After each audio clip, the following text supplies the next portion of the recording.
What's up guys? Kumusta kayo? It's me again, Joseph Kate. So for today's video guys, let's talk about ano nga ba yung pagkakaiba ng BDO Network Bank at BDO Unibank? Or the difference between BDO Network Bank and BDO Unibank. Kasi magkakaiba sila guys actually. Actually parehas naman silang bangko pero the difference between is yung ino-offer nilang products, yung deposit accounts, yung checking account, regular savings account, at the same time yung time deposits. Magkakaiba yung parang maintaining balance at saka yung initial deposit. At saka, ano nga ba yung pinagkakaiba talaga nila compared to BDO Unibank? Kasi, when we say Unibank, it's a universal bank. Compared to BDO Network Bank, ito ay rural bank. So, meaning, yung mga rural bank is matatagpuan sa mga, far-flung areas, kumbaga, sa mga remote areas, yung hindi masyado matao, hindi masyado rich ng ni BDO. Kaya naman, ang ginawa nila is mag-launch ng BDO Rural Bank para at least kasi mas mababa yung initial deposit, yung maintaining balance, something ganyan. Pero bago ako magpatuloy guys, nais ko muna kayong imbitahan na mag-subscribe sa YouTube channel ko kung bago ka pa lang kasi marami pa po akong i-share ng mga tutorials, knowledge, and experience of mine in the future. Kaya naman huwag niyong kalimutan mag-subscribe para updated kayo lagi sa mga vlogs na i-upload ko. Yun lang po at sobrang maraming salamat po. So as you can see guys, ito, BDO Unibank is the parent full-service universal bank offering a wide range of financial products. So when we say wide range guys of financial products, ibig sabihin malaki at malawak yung saklaw ng kanilang ino-offer when it comes to loans, credit cards, savings accounts, something ganyan compared to BDO Network Bank. While Network Bank is its subsidiary.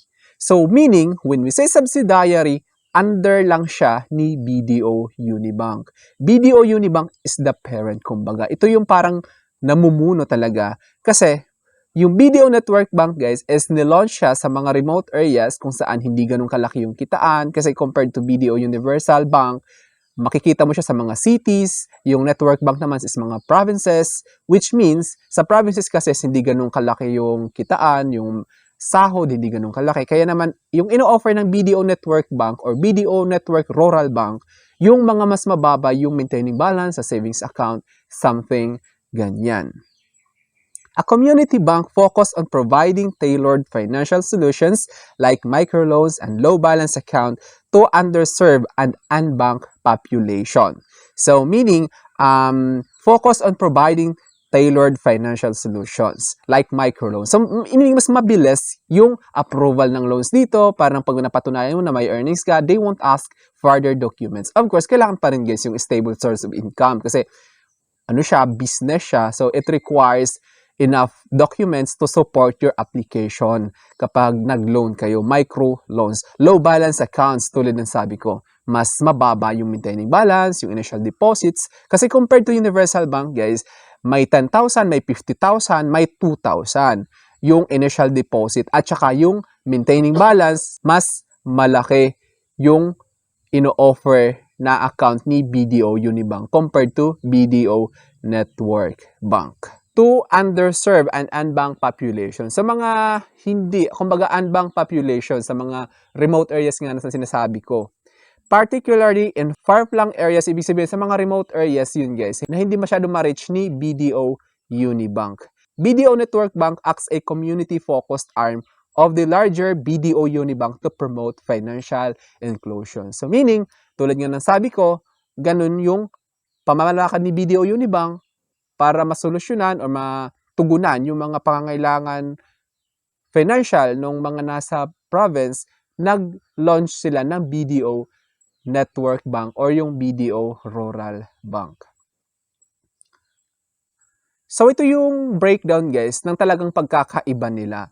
BDO Unibank, what it is, a full-service universal bank with broad range of products and services. So, ibig sabihin, when you say broad range, malawak yung products and services na ino-offer. Services naman, corporate and consumer lending, deposit taking, foreign exchange, brokering, trust and investments, credit cards, remittances, and digital banking solutions. So, ibig sabihin, nakikita nyo naman, foreign exchange. So, meaning, pwede silang magpalit ng ibang currency. Like for example, dollars, Japan yen, something ganyan, pwedeng papalitan sa BDO Unibank.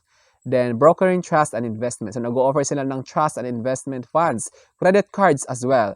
Credit cards, yung pwede kayo, you have your card, para siyang ATM card, but si bangko yung maglalagay ng amount na yon, certain amount, para pwede nyong ma-spend yung amount na yon, certain credit limit na sinasabi. Yung nag-o-offer nun is si BDO Unibank lamang.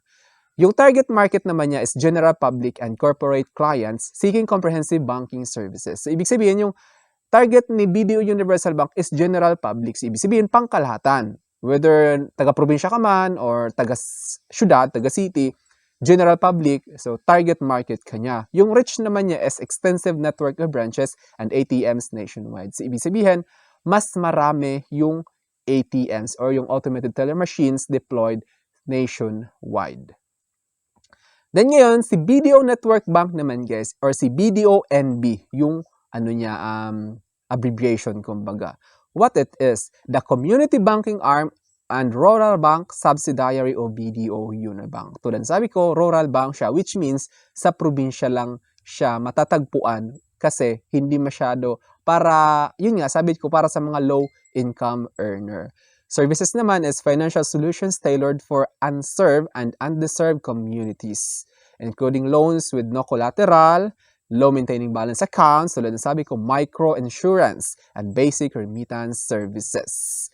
So, ibig sabihin, yung loans niya is hindi ganun kadami yung documents na hinahanap, something ganyan. At saka yung low maintaining balance, yun talaga yung pinaka-main purpose ng BDO Network Bank or BDO Rural Bank.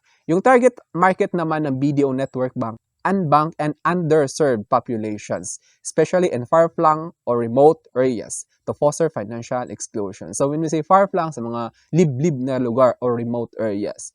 Rich naman is operates in communities beyond the typical reach of larger banks. So meaning, operates in communities beyond typical reach of larger banks. Ibig sabihin, sa hindi maabot ng mga malalaking bangko nga, tulad ng sabi ko, aiming to be the bank in their locality.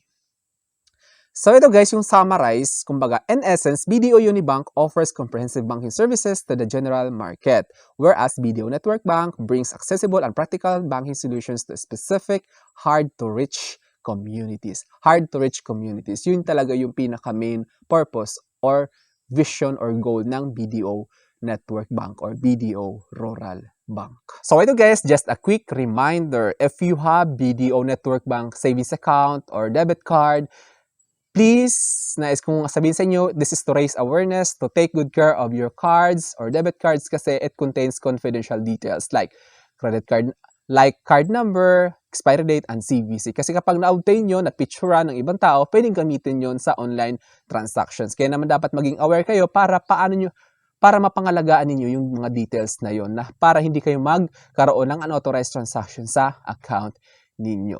So I think that's all for now. So sana may na-share kayo at may natutunan kayo sa vlog na ito. Don't forget to subscribe for more videos. It's me again, Joseph Kate, that says, we don't have cash because we go for cashless transactions. Bye-bye!